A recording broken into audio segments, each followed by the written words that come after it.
eterno y admirable, todo tu ser codiciable, el grande. Si os acordáis, el último domingo hablemos pues del nacimiento del Señor, hablemos del crecimiento, hablemos del comienzo de su ministerio, hablemos de sus enseñanzas, hablemos de sus milagros.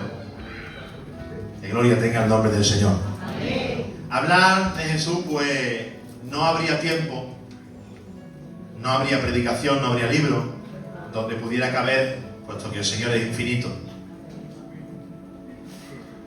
Al ser infinito no hay expresión humana que pueda expresar con perfección lo que el Señor realmente es. Pero simplemente vamos a contar la historia. Yo iba a hacerlo en 2 partes, pero al final la vamos a hacer en 3. Amén. Ya hicimos la primera, como hemos dicho antes, que era del comienzo del Señor desde su nacimiento.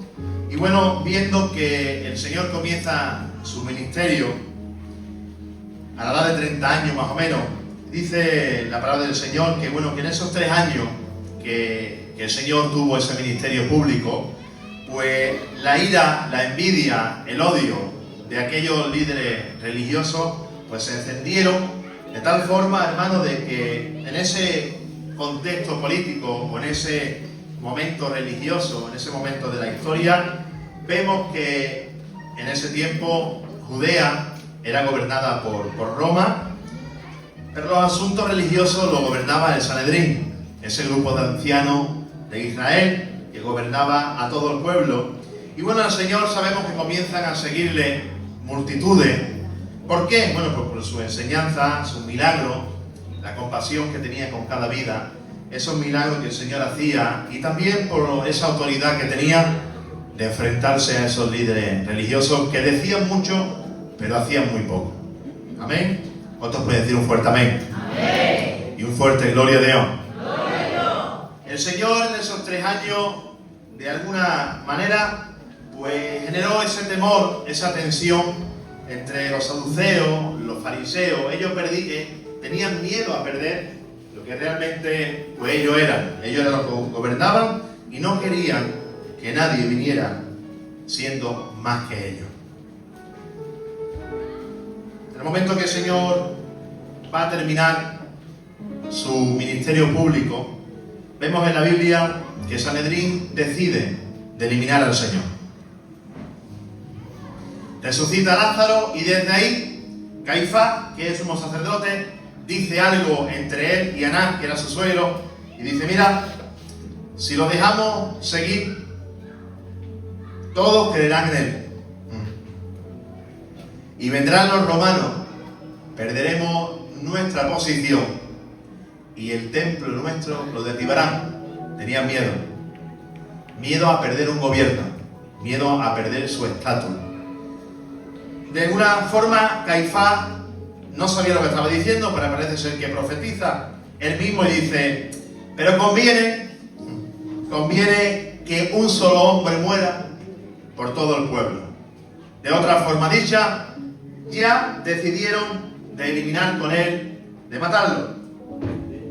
Mirad, ellos tenían miedo a que el Señor provocara esa revuelta, por así decirlo de alguna manera, y que trajera esa represión romana en contra de ella. No solamente Sanedrín, sino que el propio Judas, amigo de él, discípulo de él, dice la Biblia que poco antes de la Pascua, Judas Iscariote, uno de los 12 discípulos, pues acudió a este Sanedrín, al sacerdote, y ofreció entregar al Señor. Ellos le dijeron: bueno, si tú no lo das, te ofrecemos 30 monedas de plata. Ese fue un trato, un acuerdo que ellos llegaron, y decidieron hacerlo de noche, para no crear esa especie de escándalo público. Y nos habla la Biblia, hermano, de que después de la última cena, Jesús con sus discípulos van hacia el huerto Getsemaní, de camino para orar como era de costumbre. Pero antes de llegar al huerto Getsemaní, hay un lugar que pillaba de camino, que se llama Valle de Cedrón. Vamos a abrir la Biblia. con el libro de Juan, capítulo 17. Me va a costar predicar esta palabra, anticipo que me va a costar, pero bueno. Dice la Biblia, capítulo 17 del Evangelio de Juan: estas cosas habló el Señor, y levantando los ojos al cielo dijo: Padre, la hora ha llegado. Glorifica a tu Hijo, para que también tu Hijo te glorifique a ti, como le has dado potestad sobre toda carne, para que dé vida eterna a todos los que le diste, y esta es la vida eterna, que te conozcan a ti, al único Dios verdadero, y a Jesucristo, a quien has enviado. Yo te he glorificado en la tierra, he acabado la obra que me diste que hiciese, y ahora pues, Padre, glorifícame tú al lado tuyo, con aquella gloria que tuve contigo antes que el mundo fuese. Le damos un fuerte aplauso a la palabra del Señor, por favor. Hacedlo fuerte aquí para el Señor.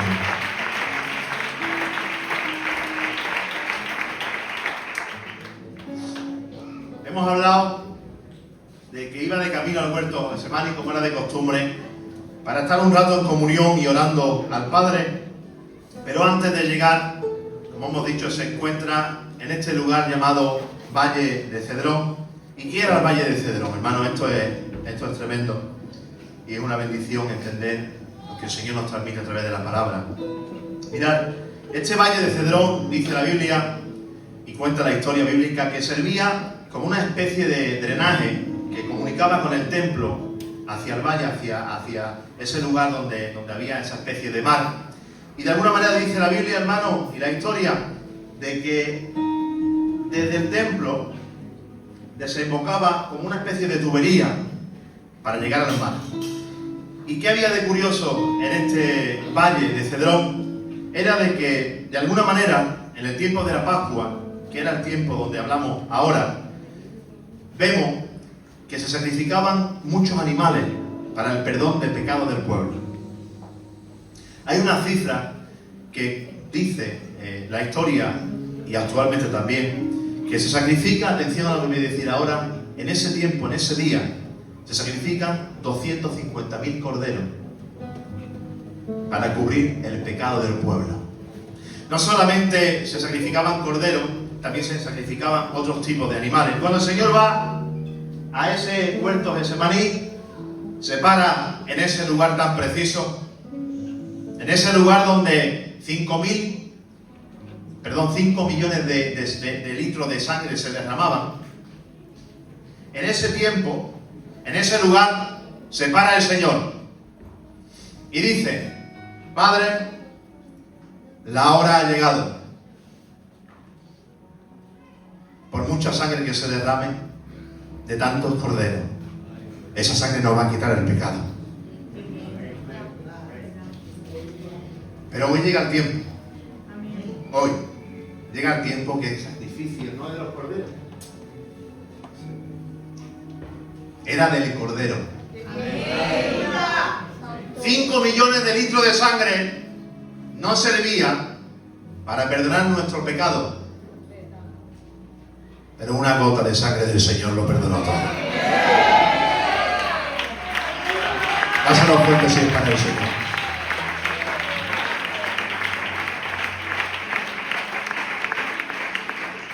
Él se para y hace esta oración al Señor, levantando la mirada y dice: Padre, la hora ha llegado. Voy al huerto Getsemaní. Que gloria tenga el nombre del Señor. Después de pasar por el valle de Cedrón, llega al huerto Getsemaní, y en el monte de los Olivos, un lugar tranquilo donde él solía orar, era de noche.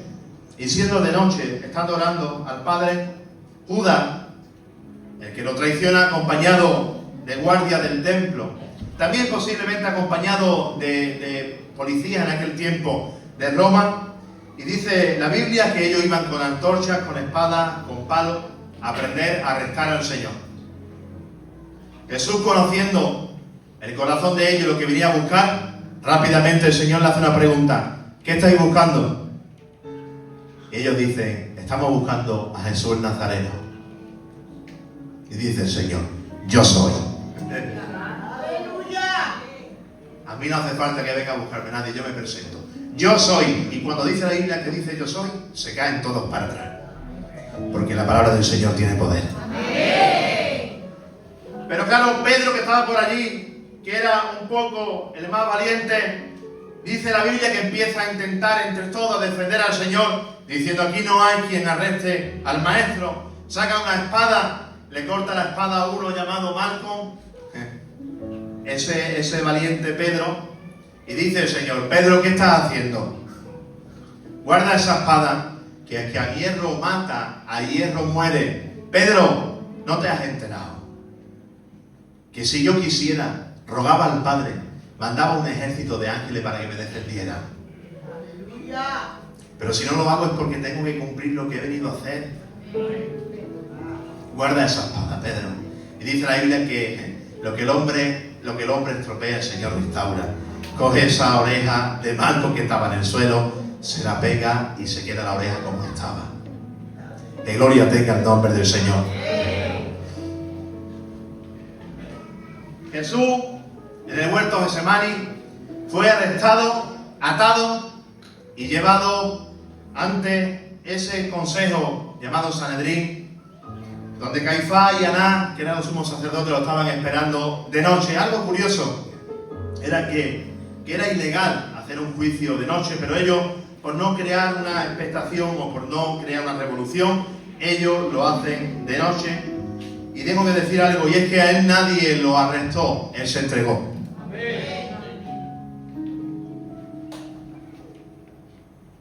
Empieza el juicio, lo empiezan a interrogar, y desde ahí empiezan a insultarle, a pegarle y a darle golpe. Fue llevado, interrogado al Sanedrín. Después de esto, yo entiendo y tiene que decir: mira, para nosotros poder matarlo, para poder ejecutarlo, nosotros no lo podemos hacer, por lo tanto, tenemos que llevarlo a Roma, a que lo juzgue Roma. Lo llevan ante Pilato, Pilato lo interroga y le dice una palabra: tú eres el rey de los judíos. Y dice el Señor: ¿tú lo estás diciendo? Pero Pilato, después de una conversación con él, tiene que decir: no hallo nada de culpa en este hombre es inocente. Pero por si acaso Pilato lo manda a otro gobernador llamado Herodes. Este Herodes también lo interroga y lógicamente tiene que decir también Julio que también lo ve que era inocente. Pero bajo esa presión del pueblo judío ante Pilato y ante Roma, Pilato decide ejecutarlo y condenarlo a la muerte en la cruz. Comienza el sacrificio, hermano y hermana, que nos dio la vida. El sacrificio que de una vez por todas no iba a ser como esos corderos que eran derramadas su sangre para el perdón temporal de pecado. Ahora iba a comenzar ese sacrificio que gracias a esa sangre íbamos a ser libertos, íbamos a ser liberados del pecado que nos oprimía, que nos tenía ciegos. Y ahí comienza, hermano, comienza ese juicio, esa sentencia que Pilato hace. De alguna forma había una costumbre, una ley, que una vez al año soltaban a un preso de los judíos. Y tiene que decir Pilato: mira, viendo que era inocente, tiene que decir: mira, si lo queréis liberar, lo liberáis. Pero también tengo a otro llamado Barrabás, que si preferís a Barrabás, lo libero a él. Barrabás era un asesino, un delincuente. Sin embargo, prefirieron liberar al delincuente asesino antes que al único inocente. El Señor empieza su humillación, y de tal forma de que vemos que el tiempo o el castigo o la pena de muerte de aquel tiempo era la crucifixión. Era un método, una forma de ejecución terrible, diseñado para causar el mayor daño posible, y una muerte no rápida, sino una muerte lenta por asfixia y por fallo en el corazón. Le pusieron una corona de espinas. Esa corona de espinas le empieza a producir bastante dolor y empieza a perder bastante sangre. Por la orden de Pilato, empiezan a darle varazos en las espaldas. Pero no solamente lo flagelaron, sino que también lo azotaron. Esa flagelación de costumbre romana. Mirad, el instrumento que ellos utilizaban para flagelar, para azotar, era un instrumento llamado flagellum, en latín. Un látigo corto que tenía 3 especies de cuerdas de cuero, pero en el final de la cuerda, al final de esa cuerda de cuero, había huesos de animales con puntas afiladas, o había también algunos metales, incluso había algunas veces bolas de plomo o de bronce. Cada golpe que sufría el Señor, literalmente desgarraba la piel.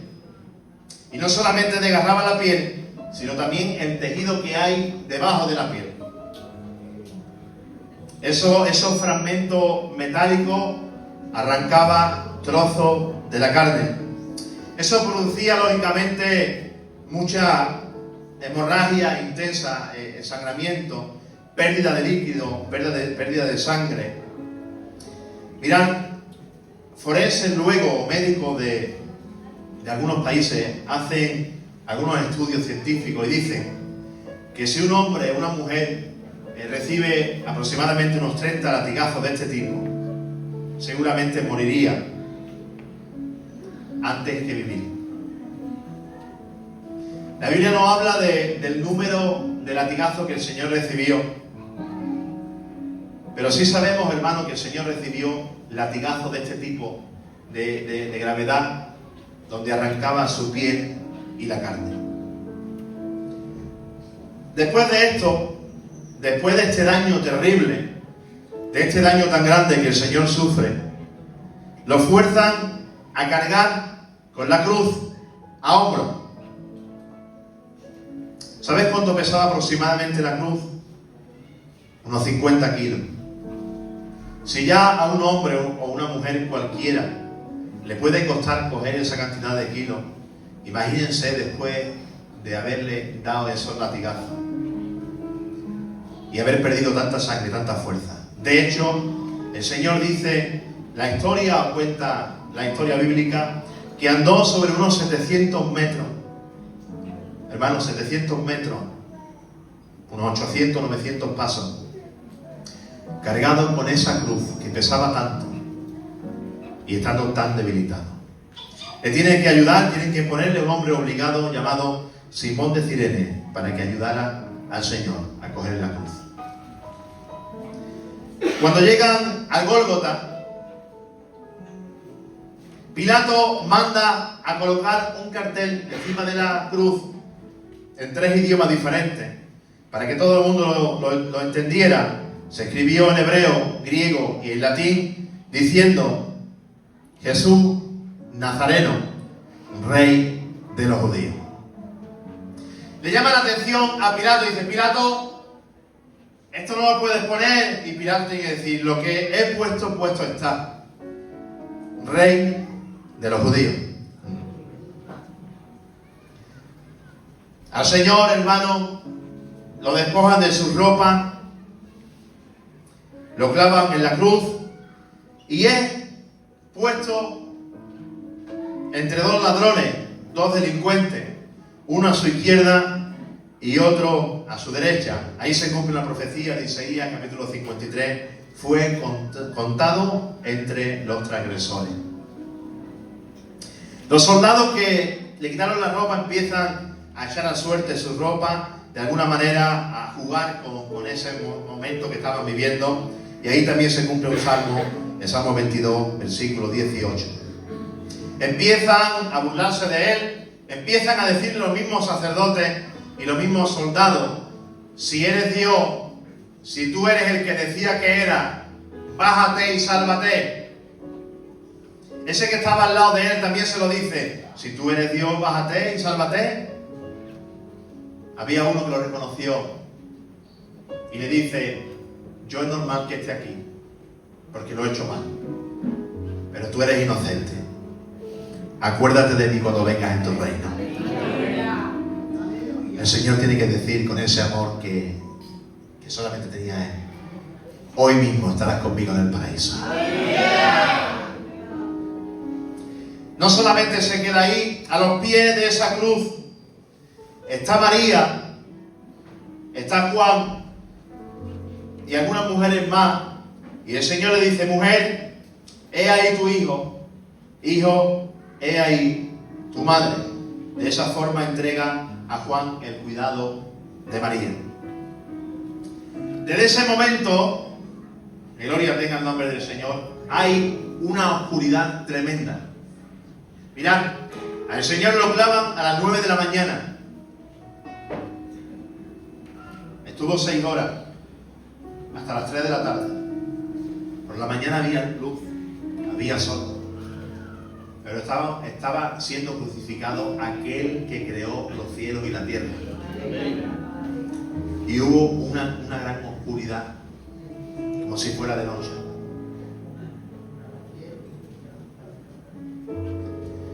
Mirad, cuando fue clavado, los clavos que utilizaron medían aproximadamente 18 centímetros.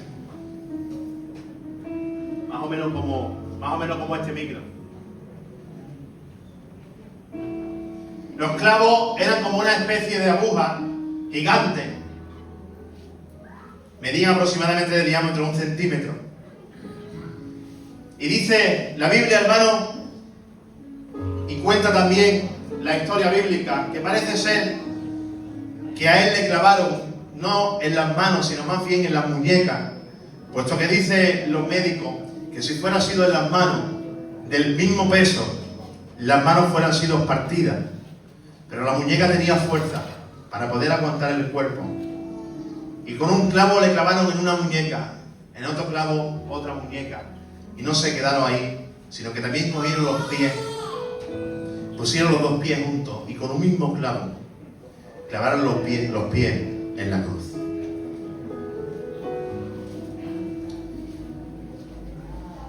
Mirad, los clavos, siendo del grosor que eran y de la longitud que eran, provocaban parálisis en los tendones y en el sistema nervioso. La posición del cuerpo causaba de alguna manera una compresión aquí en el tórax, en el pecho, dificultando la respiración. Pero aún así, después de haberle dado esos latigazos, después de prácticamente no tener fuerza llevando la cruz, después de que le habían puesto esa corona de espinas, después de que lo habían clavado en esa cruz, en ese madero, todavía puede decir frases como: Padre, perdónalo, que no saben lo que están haciendo. Padre, en tus manos encomiendo mi espíritu. Todo es consumado.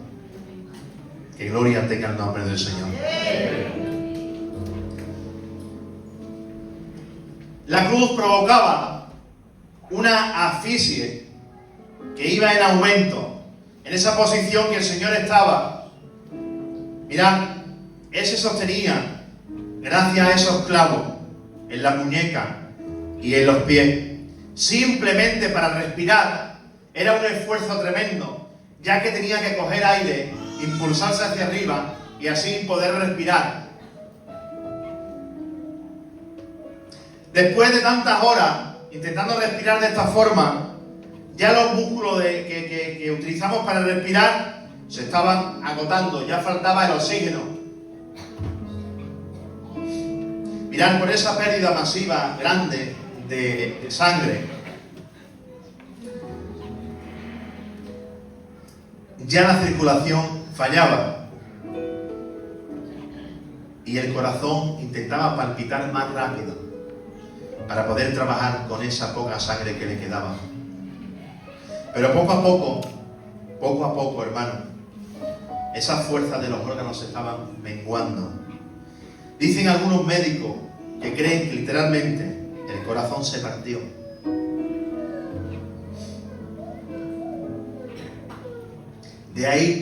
De De ahí que cuando dice la Biblia que este romano le clava una lanza, saliera sangre y agua.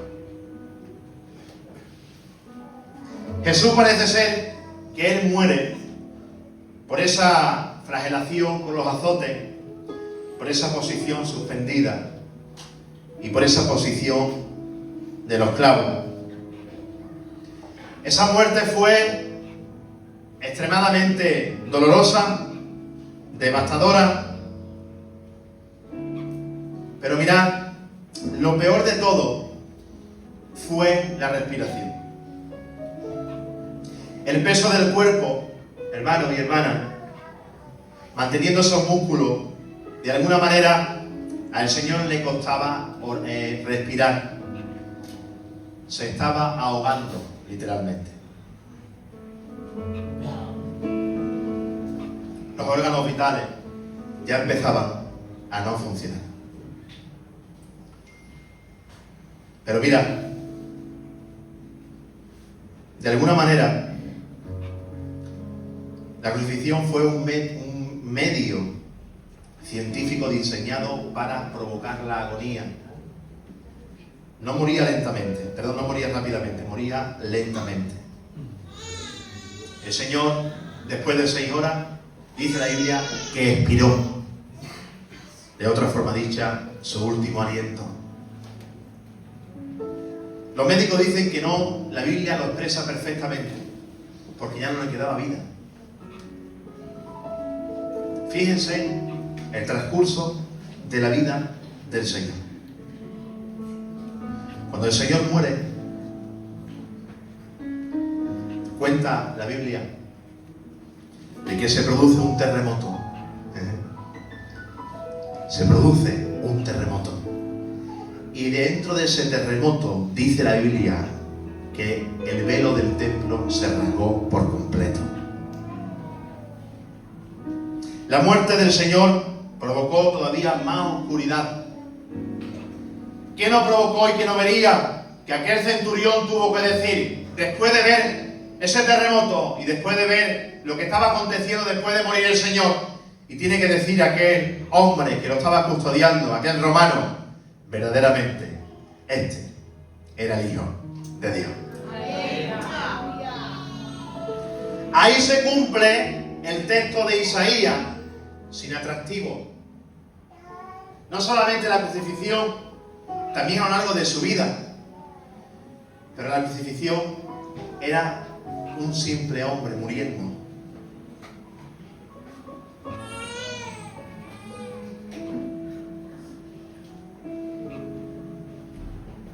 Verdaderamente, este era el Hijo de Dios. Mirad, el Señor sufrió en la cruz lo que tú y yo deberíamos haber pasado. Ese lugar que nos merecíamos nosotros, nos apartó a nosotros por misericordia. Esa sangre derramada, ese sacrificio que el Señor hizo, lo hizo para que nosotros no lo llegáramos a hacer. Si Él no lo hace, hermano y hermana, hoy estaríamos muertos. Pero gracias a este sacrificio, el Señor nos dio la vida. Timoteo, una vida que no merecemos. Cada gota de su sangre estaba diciendo, te amo, te amo, te amo. Que gloria tenga el nombre del Señor.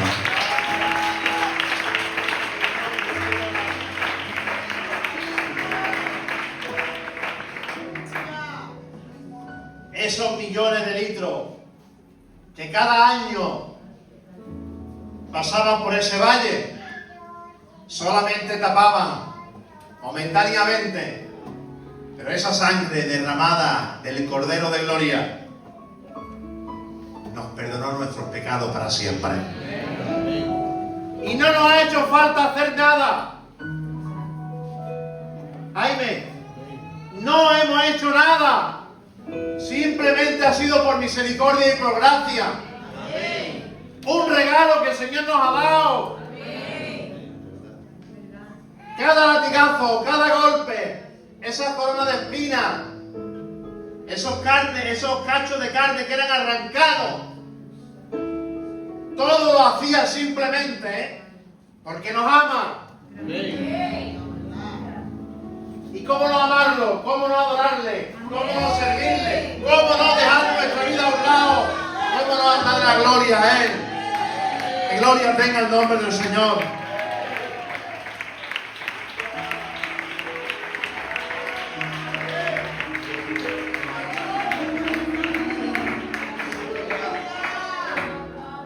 El Señor nos ama. El Señor nos ama. Y Él sufrió la cruz. Experimentó la obediencia. Se humilló a sí mismo. Y escogió la muerte más horrenda, la muerte más dolorosa, la muerte más humillante que ha habido en toda la humanidad. La cruz, un símbolo de maldición. Un símbolo donde los delincuentes, criminales, asesinos, ladrones eran sentenciados a muerte. Pero esta vez no era culpable. Era inocente. Pero como cordero fue llevado al matadero. No abrió su boca. Señor, no te entiendo. Si tú eres inocente, mirad, cuando alguien se va a un juicio, hermano y hermana, y es inocente, no tiene más remedio que defenderse.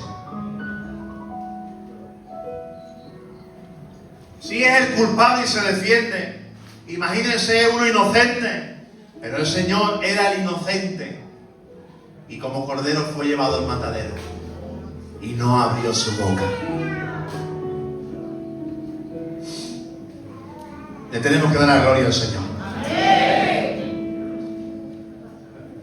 Él nos ha dado vida y vida en abundancia. Una vida que era la única forma de salvar nuestras almas. Nuestras almas estaban condenadas con un destino, una dirección, y era la condenación eterna. Pero gracias a ese sacrificio nos trasladó de esas tinieblas, de esa oscuridad, a su luz admirable. Y ahora estamos en un camino diferente. Un camino con otro destino. No un destino de condenación, sino al contrario, un destino de que estaremos con el Señor eternamente. Mirad, allí dice la Biblia que no habrá llanto. No habrá dolor, no habrá enfermedades, no habrá problemas, no habrá dificultades. Pero déjenme deciros algo, lo grande del cielo no es esto.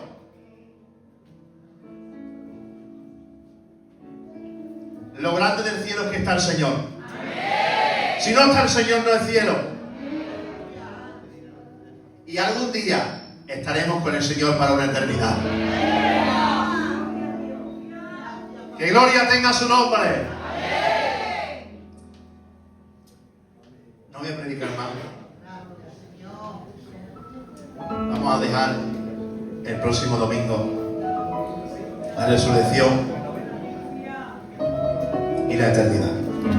Inclina tu rostro, por favor, vamos a orar al Señor. Vamos a darle